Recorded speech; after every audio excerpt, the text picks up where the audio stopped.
Hi friends, ഇനി ഞാൻ നിങ്ങളായിട്ട് ഷെയർ ചെയ്യുന്നത് വളരെ എളുപ്പത്തിൽ ഉണ്ടാക്കാൻ പറ്റുന്ന നല്ലൊരു ബ്രേക്ക്ഫാസ്റ്റിൻ്റെ റെസിപ്പിയാണ്. നമുക്ക് ഗോതമ്പ് പൊടിയും തേങ്ങയും ഉണ്ടെന്നുണ്ടെങ്കിൽ നല്ല സ്പൈസി ആയിട്ട് ഉണ്ടാക്കാൻ പറ്റുന്ന നല്ലൊരു ബ്രേക്ക്ഫാസ്റ്റാണ് കേട്ടോ. വൈകുന്നേരം ചായക്കോ രാത്രിക്കോ ഒക്കെ നിങ്ങൾക്ക് ഉണ്ടാക്കിയെടുക്കാം.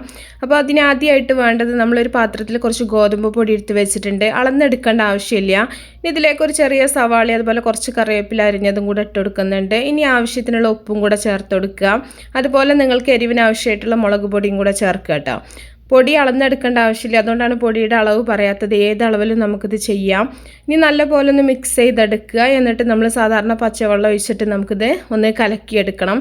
നമ്മൾ ദോശമാവിനേക്കാളും കുറച്ച് ലൂസായിട്ട് വേണം നമ്മളിത് കലക്കിയെടുക്കാനായിട്ട്.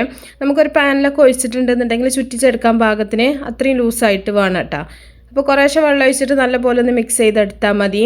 അപ്പോൾ ഈ ഒരു ഗോതമ്പ് പൊടിക്ക് പകരം നിങ്ങൾക്ക് മൈദ എടുക്കാം കേട്ടോ. അപ്പോൾ മൈദയിൽ ചെയ്യണമെന്നുള്ളവർക്കാണെങ്കിൽ അങ്ങനെ ചെയ്യാം, ഇല്ലാത്തവർ ഗോതമ്പ് പൊടി തന്നെ ചെയ്യാം.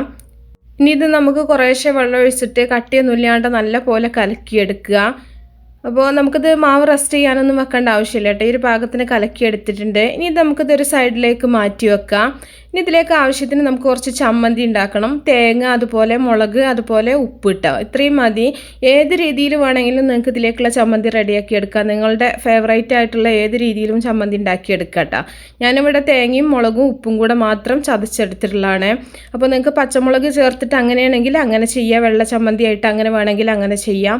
അപ്പോൾ ഇത്രയേ ഉള്ളൂ. ഇനി നമുക്കൊരു പാൻ അടുപ്പത്ത് വെച്ചിട്ട് നമ്മൾ നേരത്തെ റെഡിയാക്കി വെച്ചിട്ടുള്ള മാവ് അതിലൊഴിച്ചിട്ട് ഒന്ന് ദോശ പോലെ ഒന്ന് ചുറ്റിച്ചെടുക്കുക.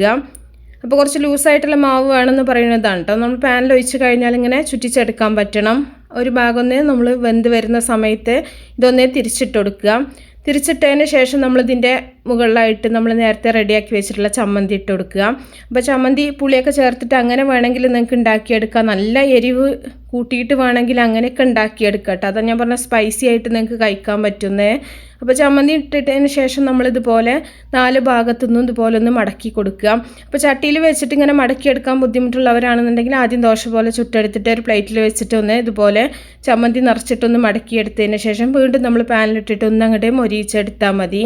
ഇനി ഇതിൻ്റെ മുകളിൽ കുറച്ച് വെളിച്ചെണ്ണ അല്ലെങ്കിൽ കുറച്ച് നെയ്യോ ഒന്ന് സ്പ്രെഡ് ചെയ്തിട്ട് 2 ഭാഗവും നല്ല പോലെ ഒന്ന് മൊരിയിച്ചിട്ടെടുക്കുക.